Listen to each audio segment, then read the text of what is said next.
माझ्यावर अत्यंत अश्लाघ्य शब्दामध्ये टीका म्हणून भाजपसोबत युतीचा निर्णय। सुनील तटकरेंचा शिवसेना नेत्यांवर रोख। येणाऱ्या निवडणूक निकालामध्ये आमची ताकद दाखवून देऊ, तटकरेंचं आव्हान। गुंड आणि मोका लागलेल्या लोकांच्या हातामध्ये शहर देऊ नका, जयंत पाटलांची महायुतीवर टीका। ईश्वरपूर नगर परिषदेसाठी गुंड मोका लागलेल्या लोकांना उमेदवारी दिली जात असल्याचा आरोप।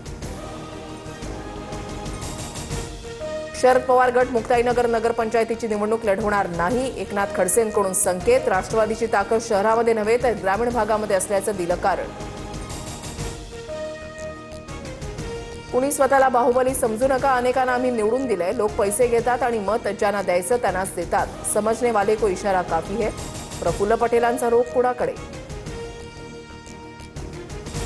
पुण्याच्या खेडमध्ये बिबट्या दिसल्यानं ग्रामस्थांमध्ये भीतीचं वातावरण। डोंगराळ रस्त्यावर बिबट्याचा मुक्त संचार। वनमंत्री गणेश नाईक उद्या पुण्यामध्ये बैठक घेणार।